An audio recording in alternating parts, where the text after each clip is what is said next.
Hi guys, welcome to Craig's, my new YouTube channel that delves into the dark tales and horror in the world. On this channel we talk everything from horror movies to real life scary events. Everything from reviews to top 10 lists. If this channel sounds like your cup of tea, then smash that subscribe button right now for all future updates. As this is my very first video for the new channel, I wanted to start with one of my all-time favourite horror movies, and that is A Nightmare on Elm Street. Freddy was the one who gave me nightmares as a child. I mean, I used to sneak videos out from underneath my parents' staircase and take them upstairs and watch them alone at night, so it's really not surprisingly that he gave me nightmares. But there have been a lot of Freddy films over the years, and in this video I wanted to make a list from good to bad, because let's face it, some of the Freddy films weren't that good. So this is Craig's top 9 A Nightmare on Elm Street movies from bad to good. So coming in at number 9 is A Nightmare on Elm Street, the remake. Now, I was so disappointed with this movie. I remember when this film was in the works and I was so excited to see it. We hadn't seen a new Freddy film for a very long time, and I think it was time for Freddy to be resurrected.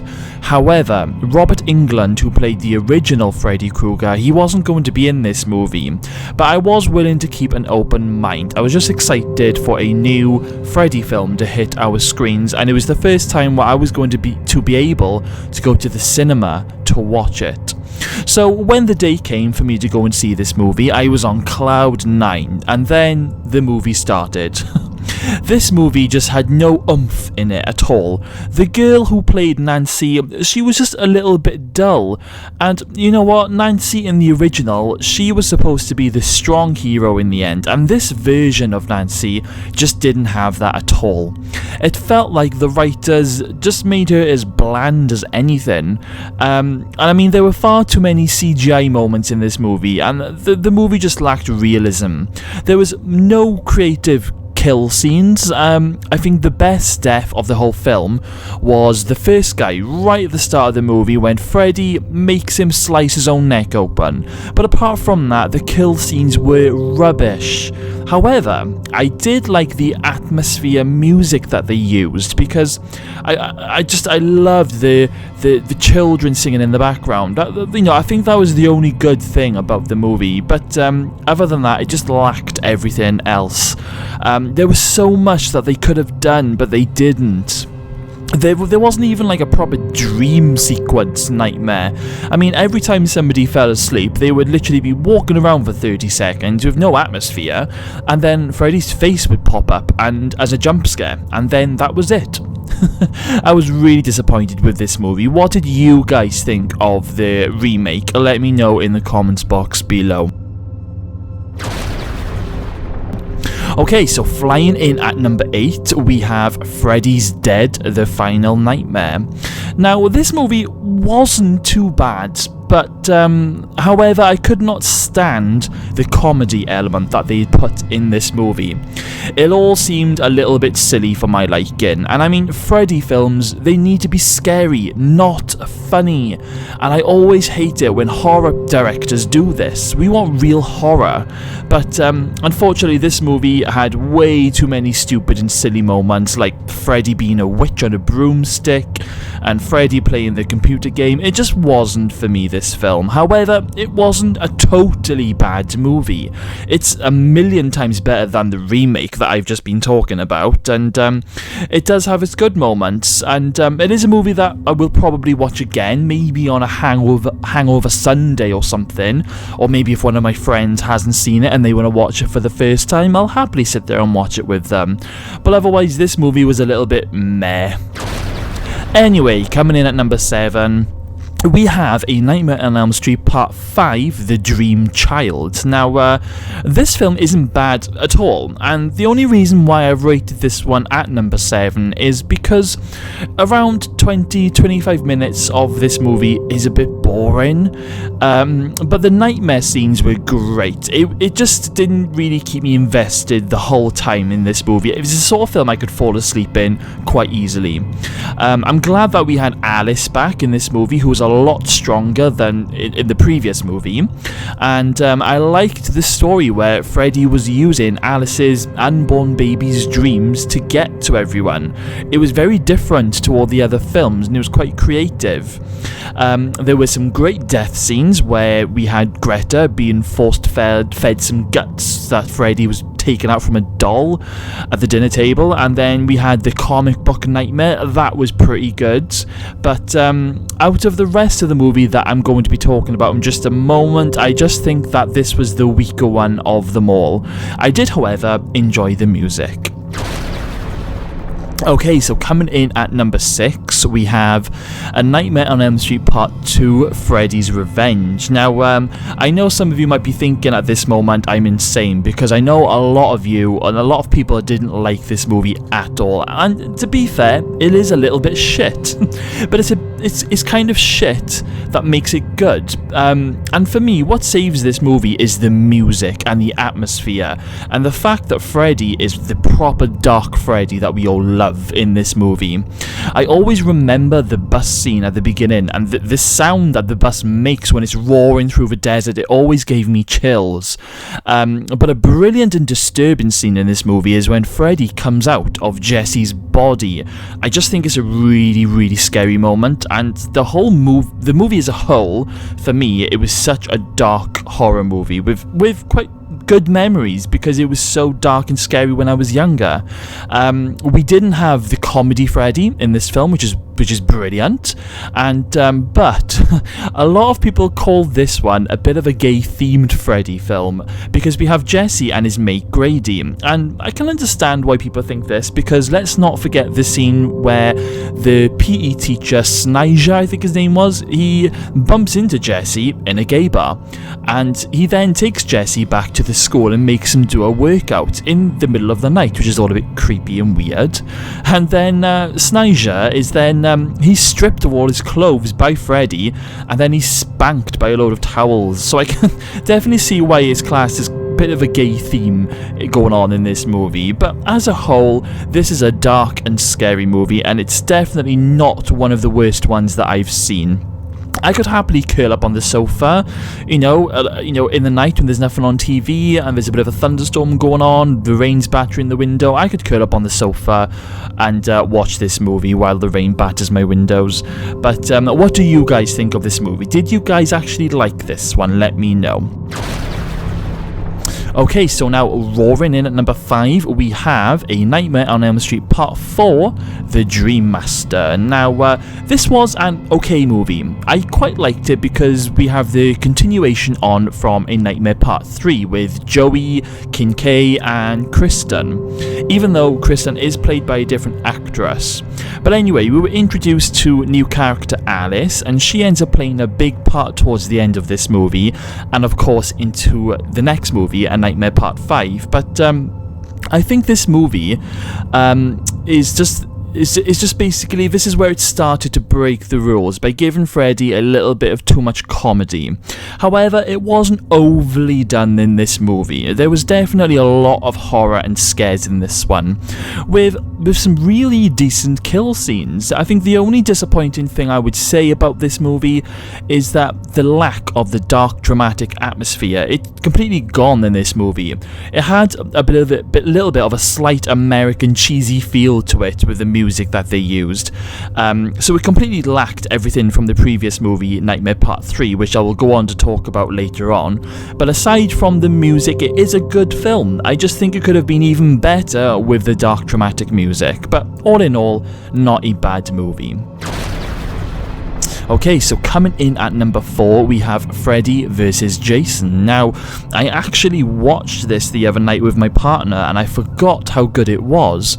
It was the last movie that Robert Englund did as Freddy Krueger, and he really did put everything into this one. And I'd completely forgot that Kelly Rowlands, the singer, she starred in this movie as well. But what was really good was the whole movie, was the story, and the stories within the story.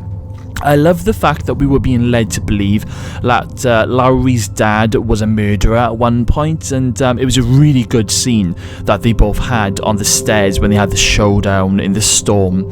There were some really good gory death scenes as well, and they didn't hold back on the blood in this movie, especially during the fight scenes between Freddy and Jason. And there was like I said, there were so many storylines going on within the big main story, which is why I think it's such a good movie. It keeps you engrossed from start to finish. There were one or two moments where I thought, the acting wasn't the best then, but I can't overlook that because it is a good movie. The nightmare scenes in the movie were a million times better than the remake that came out a few years later. A million times better. And this is a movie that I could watch over and over again and not get bored. So if you haven't seen this one, then you must watch it, guys. You won't regret it. Okay, now into Craig's top 3, and number 3 is Wes Craven's New Nightmare. Now, I absolutely love this film. The main reason for that is because Nancy is back, but at first, she isn't actually playing Nancy, she's playing Heather, she's playing herself. And so is everyone else. So it's a little bit of a confusing storyline, this one, but basically this is what it comes down to. Wes Craven, he needs to make another movie in order to destroy Freddy, because Freddy is now coming into their real world and basically causing havoc. But you know what, you don't actually need to properly understand the storyline, because you get the gist of it as you're watching it, because it is quite hard to explain. And there are far too many great moments from this movie to choose from, but a few that I could choose is when Freddy opens up his mouth and tries to swallow Dylan, and there is the bit where Freddy's glove comes out of Nancy's bed, and of course we've got the babysitter Julie getting sliced and diced and thrown around the room just like Tina from Nightmare 1. The music was also spot on in this film. It was dark, chilling and dramatic, which filled the whole film with atmosphere, which is what you want in a Freddy film. We don't want quiet moments, we want to be filled with dread, and this movie delivered that spot on. I have seen this movie many times, and I have to recommend that you watch this movie with surround sound. It's absolutely outstanding. This movie, however, did mark the end of the chapter of the Nightmare movies, and the only criticism I would say in this movie is that Freddy's makeup is quite bad. It looks a little bit cartoony, and it didn't look like his usual realistic burnt face. But apart from that, this movie is amazing, and you definitely need to watch it. Freddy is dark in this one, so make sure you go and watch this one. And coming in at number 2, we have the original A Nightmare on Elm Street Part 1. So this one has just missed out on the top spot. However, this is the movie where it all began. This is where we meet Freddy for the first time, and to be fair, this is a really scary movie. There might be a few little dated moments in the movie, but it's still good, and it can still scare the hell out of you. The dream scenes in this movie are just epic, and the kills are on another level. We have the original kill scene of Tina being dragged around the room, and of course we have that famous scene where Glenn is pulled into his bed and then all his blood is shot into the bedroom like a fountain of blood. The music is really scary and unnerving in this movie, and it is why it will always be one of the greatest horror movies ever made. It's proper dark, and it's what we love in a Freddy film. And if you're stuck choosing a horror film for Halloween this year, I would definitely recommend this one if you haven't seen it for a while, or if you've never seen it. It's a good old-fashioned scare. I mean, I remember watching this when I was quite young, and I was always scared that Freddy was going to pull me into my bed. I also think that this was the movie that also made me too scared to hang my feet out of my bed. Oh, the memories. Anyway, landing in Craig's top spot number 1, we have A Nightmare on Elm Street Part 3, The Dream Warriors. Now, this is my all-time favourite Freddy film. Everything about this movie is amazing. So the last of the Elm Street kids, they're all now in a mental asylum, and they all start getting nightmares, and one by one, they all start dying off. Also, Nancy is back in this movie, which is just a total winner for me. Nancy will always be my number 1 in any Freddy film. The music in this movie is off the scale from start to finish. When the movie begins, it already feels like a proper old-fashioned scary film. I would have loved to have seen this film in the cinema back in the day, but unfortunately I think this came out the year I was born. But there are some fantastic death scenes too, with Jennifer being smashed into the TV, Phil and his sleepwalking death scene, which is pretty gory even to today's standards, and we've got Tyron's heroin hell. This movie has it all, and it's everything that A Nightmare on Elm Street Part 2 should have been. I've probably seen this movie like over 100 times over the last 20 years, and I never get bored of it. The next time there is a thunderstorm in your area, curl up on the sofa, get the popcorn, and pop on A Nightmare on Elm Street Part 3. Trust me, you won't regret it. And that was Craig's top 9 A Nightmare on Elm Street movies. So, do you agree with my list, or did I miss anything out? Let me know, guys, in the comments box below your thoughts, and let me know what is your favourite Freddy movie. Let me know in the comments box below.